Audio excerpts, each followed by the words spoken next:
Particular గా అంటే కనుక మార్నింగ్ 3 o'clock వెళ్ళిపోతుంది. మదర్ అనేది రాదు. ఇంకొన్ని సర్పాలు నాతో ఉంటాయి. అవి అంటే కనుక నాకు కాపలాగా పెట్టింది మా అమ్మ. తను మాత్రం గుడి దగ్గర ఉంటది. అప్పుడప్పుడు స్వప్నంలో మేము కలుస్తాం. ఇప్పుడు నేను ఇక్కడ నిద్రపోతాను కదా, ఆ టైంలో నేను వెళ్ళి అక్కడ మా మమ్మీని కలుస్తాను. ఎక్కడైనా కానీ పాము వెళ్తున్నట్టు కూడా నాకు తెలుస్తుంది. అందుకే నేను వినగలను. మేము హైదరాబాద్ కి వచ్చినాక దగ్గర 10 ఇళ్ళు మారాం. 10 ఇళ్ళు మారినా కూడా మాకెవరికి కనిపించలేదు. ఇరుగు పొరుగులు ఉంటారు కదా, వాళ్ళు మీరు వచ్చినప్పుడే పాములు వచ్చినాయి, మీ ఇంటి వైపే పక్కన పడిగ విప్పి చూస్తా ఉన్నది, మీ ఇంటి వైపే చూస్తా ఉన్నింది అని చాలా మంది అనేటోళ్ళు. మేము ఏ బుద్ధి పెంచలే. అంటే మేము ఎక్కడైనా ఇల్లు షిఫ్ట్ అయిన తర్వాత కూడా నేను కొన్ని ఎందుకంటే తెలుసుకోవాలని చెప్పేసి కొన్ని ఇల్లు కూడా నేను చేంజ్ అయ్యాను. దీని గురించి తెలుసుకోవాలని కూడా తెలుసుకోవడానికి వస్తుందా ఇది నిజమా కాదా అని చెప్పేసి. అంటే మాకు అమ్మ వాళ్ళకి సుబ్రహ్మణ్య స్వామి, అత్త వాళ్ళకు లేదు, అమ్మ వాళ్ళకు సుబ్రహ్మణ్య స్వామి ఇంటి దగ్గర. నా పేరు కూడా ఆయనదే, మా నాన్న పేరు కూడా అదే. కాబట్టి మాకు నా మ్యారేజ్ కాకముందు కూడా పుట్టక ఒక్క పొద్దు ఉండేటోళ్ళు. మ్యారేజ్ అయిన తర్వాత నేను పుట్టక ఒక్క పొద్దు ఉండలేకపోయాను. ఇంకా నాకు ఎప్పటికి అంటే ఆ ఒక్క పొద్దు అనేది ముక్క అనేది అట్లే ఉంటది కదా, మ్యారేజ్ అయినా కాకపోయినా ఉంటది కదా. అట్లా ఇంకా పెళ్ళైన సంవత్సరం ఉండకూడదు అన్నారు. మళ్ళీ నెక్స్ట్ పాప పుట్టడము ఇంకా అట్లా జరిగిపోయింది. సెకండ్ టైం బాబు చనిపోయాడు. ఈ అమ్మాయి కడుపున పడినప్పటి నుంచి కూడా చాలా రకాలుగా నరకం పడ్డా. అంటే ఒక ఏదో దుష్ట శక్తి అంటారు కదా, ఆ శక్తి నా కడుపు మీద కూర్చొని తొక్కడం కానీ అట్లా చేశాను. అన్ని చాలా చేశాను. నేను ఫ్యామిలీ డాక్టర్ 7th మంత్ పడక ముందే మళ్ళీ పెయిన్ స్టార్ట్ అయినాయి నాకు. డెలివరీ అయ్యే సిచ్యువేషన్ నాది. 10 days హాస్పిటల్లో ఉన్నాం. 10 days హాస్పిటల్లో ఉన్న తర్వాత మళ్ళీ సుబ్రహ్మణ్య స్వామిని, ఎందుకు తండ్రి నాకు అప్పుడు బిడ్డను పోగొట్టావు, మళ్ళీ ఈ బిడ్డను కూడా ఇట్లా చేస్తావా, ఎందుకు నీ బిడ్డను నువ్వు కాపాడుకోలేవంటే అప్పుడు నా పెయిన్స్ తగ్గడం స్టార్ట్ అయింది. అప్పటి వరకు నాకు పెయిన్స్ అనేది కంట్రోల్ అవ్వలేదు. 7 days ఉన్నాము. 7 days ఉండి డిశ్చార్జ్ చేసే టయానికి ఇమ్మీడియట్ గా నాకు జ్వరం రావడము, ఇంకా బాడీ అంతా సెవర్ అవుతుంటే చలి జ్వరం వచ్చేసింది. 102 ఉన్నింది ప్రెగ్నెన్సీ అప్పుడు నేను. ఇంకా 102 ఉండేసరికి పక్కన బెడ్స్ లో ఉంటారు కదా జనరల్ వాటది, వాళ్ళు ముస్లిం ఆ ఆంటీ వచ్చేసి 2 బెడ్షీట్లు వేసి నేను కప్పింది ఆ చలికి తట్టుకోలేక. అంటే ప్రెగ్నెన్సీ కదా, బిడ్డ అనేది పైకి వస్తుంది. ఇంకా సడన్ గా డాక్టర్ మా రావడం, ఇంజక్షన్లు వేసి మళ్ళీ సెలూన్ పెట్టింది. మళ్ళీ 3 days ఉండాల్సి వచ్చింది. అంటే కడుపున పడినప్పటి నుంచి పాప నాకు కింద పడేయడాలు 4 month లో. అంటే మనం నిలబడుకొని మాట్లాడుతుంటే ఉగాది పండుగ రోజు అంటే పల్లెటూరులో నిలబడుకొని మాట్లాడుతూ ఉంటే ఇప్పుడు ఎలా ఆరోగ్యం ఎలా ఉంది, అప్పుడు బాబు చనిపోయినాడు, ఇప్పుడు ఈ పాప కడుపున ఉంది కదా, ఎలా ఉంది ఏం కదా, డాక్టర్లు ఎట్లా చెప్తున్నారు అది మాట్లాడుకుంటా ఉన్నాం. అట్లా నన్ను వెనకాల నుంచి ఎవరో తోసినట్టు బోర్లో పడితే ఒక 10-15 నిమిషాల వరకు నాకు సృహ లేదు. తర్వాత మళ్ళీ సృహలోకి వచ్చినాక కడుపు నొప్పి స్టార్ట్ అయింది. కడుపు నొప్పి స్టార్ట్ అవ్వడము ఇంకా అటనే ఇంటికి తీసుకొని వచ్చారు. మా ఇంటికి తీసుకొని వచ్చిన తర్వాత ఇంకా కడుపు నొప్పి ఎక్కువ కావడం మళ్ళీ ఎమ్మడింటికి హాస్పిటల్కి వెళ్ళాం. Proddatur hospital family doctor. ఇంకా హాస్పిటల్కి వెళ్ళిన తర్వాత మళ్ళీ అక్కడ 2 రోజులు మళ్ళీ హాస్పిటల్లో ఉండడము ఇవన్నీ జరిగినాయి. నాకు డెలివరీ అయినంత వరకు ప్రాబ్లమ్స్ ఎదుర్కొన్నా. డెలివరీ అయిన తర్వాత కూడా పాప పుట్టడం కూడా నల్లగా పుట్టింది. మెడిసిన్ ఎక్కువ హెవీ డోస్ అవి మెడిసిన్ కూడా. అంటే పెద్ద అమ్మాయి కానీ చిన్న అమ్మాయి కానీ నేను ఏ ప్రాబ్లం లేదు మేడం. నాకు ఇంజక్షన్లు కానీ మెడిసిన్ కానీ ఏదో మంత్లీకి వెళ్ళడం అట్లా జరిగింది. నేను పెద్ద అమ్మాయి డెలివరీ అయ్యే 9 month వరకు కూడా నేను మిషన్ కుట్టేదాన్ని. ఈ పాప కడుపున పడినప్పుడు ఇంకా బెడ్ దిగాలంటే కష్టమే. ఆమెను అడుగుతాను ఏం చెప్తుందంటే కనుక జస్ట్ ఒక నవ్వుతుంది. తంటగా ఈ మధ్య నాకు ఆ టెంపుల్ కి వెళ్ళడం, కన్ఫర్మ్ చేసుకోవడం ఇవన్నీ జరిగాయి. స్టార్టింగ్ ఏమైనా ఎలా ఉంది అనేది అది జస్ట్ నార్మల్. నేను ఫస్ట్ నుంచి చదువు మీద ఫోకస్ పెట్టాలని అప్పుడు హాస్పిటల్లో జాయిన్ చేశారు. ఇక్కడికి వచ్చిన తర్వాత మమ్మీ వాళ్ళు స్కూల్లో జాయిన్ చేయించడం కానీ ట్రై చేశారు. బట్ నాకు చదువు మీద మాత్రం ఏం గుర్తుండదు. సో అందుకని చెప్పేసి మమ్మీ వాళ్ళు స్టడీ అనేది స్టాప్ చేశారు. మమ్మీ వచ్చి నాకు చెప్పేది, మా మమ్మీ అండ్ ఫాదర్ ఇంకా ఉన్నారు, వాళ్ళు వచ్చి నాకు కనిపించి చెప్పారు. చిన్నప్పుడు నాకు పర్టికులర్ గా మొత్తం ఏం గుర్తులేదు, కొంచెం విజువల్స్ మాత్రం నాకు కనిపించాయి. నేను చిన్నప్పుడు ఎలా ఆడుకునేదాన్ని, వాళ్ళతో ఎలా ఆట పట్టించేదాన్ని, ఎక్కడెక్కడ దాక్కునేది, ఇవన్నీ నాకు కనిపించాయి.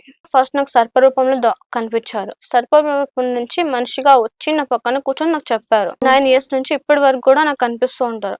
తన రూపంతో తను కూర్చుంటది, తన మనిషి రూపంగా ఎత్తిన తర్వాత కూర్చుంటది. సర్పం నా దగ్గరకు వస్తుంది. తర్వాత మనిషి కూడా మీరు ఎలా ఉన్నారో వాళ్ళు కూడా అలాగే ఉంటారు. పోలికలు అంటే కనుక మీరు నాకు జస్ట్ ఎలా కనిపించారు, నాకు సర్పరూపం నుంచి మీరు మనిషికి ఎలా ఉన్నారు, నాకు మీలాగానే కనిపిస్తారు. వాళ్ళ ఆభరణాలు వాళ్ళటి.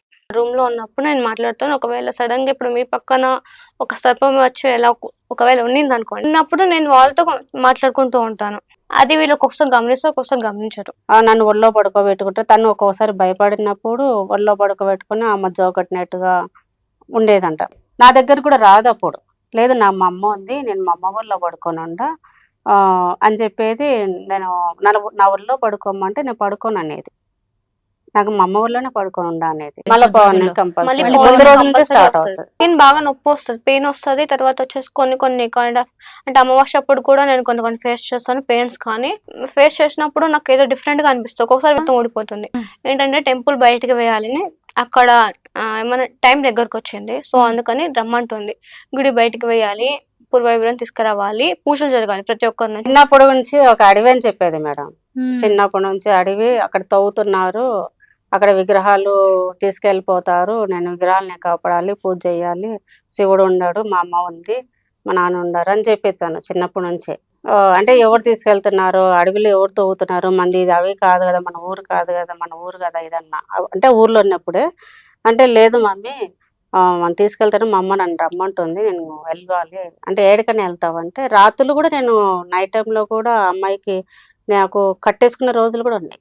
భవిష్యత్తులో అంటే కనుక ఫస్ట్ గుడి టెంపుల్ బయటకి వేసి విగ్రహాలు బయటకి తీసిన తర్వాత ఫస్ట్ పూర్వ వైభవం తీసుకురావాలి. ఫస్ట్ దాని తర్వాత నెక్స్ట్ ప్లాన్స్. తను అడిగిన మొదటి కోరిక ఏంటంటే గుడి బయటకి వేసి విగ్రహాలకి పూజలు చేయాలని అదే నాకు చెప్తూ ఉంటారు కాళికామాత టెంపుల్. ఈ గురువుకి నేను చెప్పాను ఏమన్నానంటే, గురువు గారు మీకు ఖచ్చితంగా ఈ టెంపుల్ మీకు తొందరలోనే కనిపిస్తుంది అని చెప్పేసి మీరే వెళ్తారు, నన్ను తీసుకుని వెళ్తారని చెప్పాను. రాజుకాలంలో ఉన్నప్పుడు నేను ఏమేమి చేస్తాను, నన్ను ఎక్కడికి వెళ్ళేదాన్ని అవనేవి నాకు విశ్వాస్ కనిపించాయి. ఈ గుడి బయటకి వేసిన తర్వాత పూజలు చేయాలి, ఇంకొన్ని ఉన్నాయి మాకు, ఇవన్నీ మేము చేయాలి. కొన్ని ఏంటంటే నాకు ఈ మధ్యనే ఒకటి జరిగింది సంఘటన. ఒకటి నేను ఇక్కడ పడుకొని నిద్రపోయిన తర్వాత 2:00 నేను పడుకున్నాను. 2:00 కి నేను అక్కడికి వెళ్ళాను వేరే చోటికి. ఆడ ఒక అతను చనిపోతున్నాడు, యాక్సిడెంట్ అయింది. అది నేను చూసాను. 1:00 కల్లా నేను తిరిగొచ్చాను. తిరిగొచ్చిన తర్వాత లేసి డైరెక్ట్ మమ్మీని లేపేసి మమ్మీ ఇలా జరిగిందని చెప్పాను. అలాగే మరుసటి రోజే నాకు అది ఎవరు చనిపోయినారు అనేది మా గురువు గారు ఉన్నారు కదా, వాళ్ళకి సంబంధించిన వాళ్ళు, అది చూడడంతోటి నేను కూడా షాక్ అయ్యాను. ఫోటో స్టేటస్ పెట్టుకోండి. ఫోటో స్టేటస్ పెట్టినప్పుడు నేను చూసాను. మమ్మీ ఇతనే మమ్మీ నాకు కనిపించింది అని నేను అప్పుడు మా అమ్మతో చెప్పాను. అవును ఖచ్చితంగా నేను ఏదో మనీ కోసం ఏదో నా గురించి ఏదో గొప్పలు చెప్పుకోవాలని నేను ఇక్కడికి రాలేదు. నేను జస్ట్ ఏంటంటే ప్రపంచానికి ఇలాంటి గుడి ఉంది, ఇక్కడ పూజలు జరగాలని మాత్రమే నేను అనుకుంటున్నాను. కానీ ఇంకా తీసుకెళ్ళాము. తను మేము ఏ బుద్ధు విజయనగరం మేము వెళ్ళలేదు. ఫస్ట్ నేనే వెళ్ళలేదు, పాపని ఎట్లా తీసుకెళ్తాం. మాకు ఇక్కడ హైదరాబాద్ లో ఒక అన్న ద్వారా ఒక గురువు పరిచయం అయ్యాడు. ఆయన గురువు ఏకరెడ్డి ఆయన పేరు. ఆయన ద్వారా కాళికామాత భక్తుడు. ఆయన ద్వారా పరిచయం అయినాక ఒకసారి ఇంటికి వచ్చాడు. పాపను ఏంటి ఇది తెలుసుకోవాలా, ఇట్లా పాపకి ఇలా ఉందంటే కనుక వచ్చి పాపతో మాట్లాడాడు.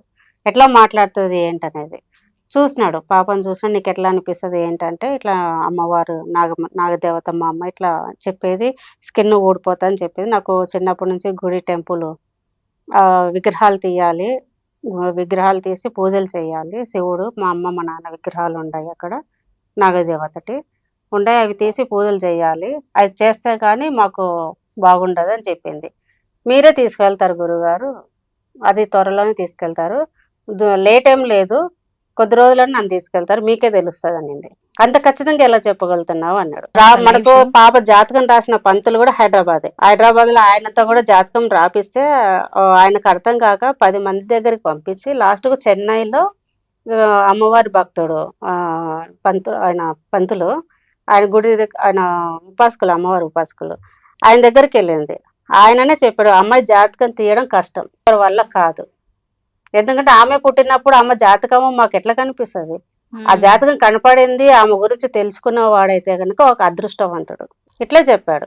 నేను క్లారిటీ తెలుసుకున్నాకనే ఏంటి పాపకి ఇలా కనిపిస్తున్నాయి ఇలా అంటే మా ఇంట్లో కూడా గంటల సౌండ్ రావడం కానీ, హారతి ఇస్తే పాటలు పాడడం కానీ, మన టెంపుల్లో స్మెల్ వస్తుంది చూడండి, మేము పూజలు చేయకోకుండా అట్లా స్మెల్ వచ్చేది. నేను టైలరింగ్ చేస్తాను, ఎవరన్నా మా ఇంటికి వచ్చినప్పుడు ఈ టైంలో సౌండ్ ఏంటి ఇంకా స్మెల్ వస్తుంది అనడము అని మాకు అనేటోళ్ళు కొంతమంది అన్నారు కూడా. అంటే అందరికి వినిపించవు, వినిపించిన వాళ్ళకు నాతో అన్నారు మీ ఇంట్లో ఏంది మంచి స్మెల్ వస్తుంది, ఏదో గంటల సౌండ్ వస్తుంది ఏంది అనేది.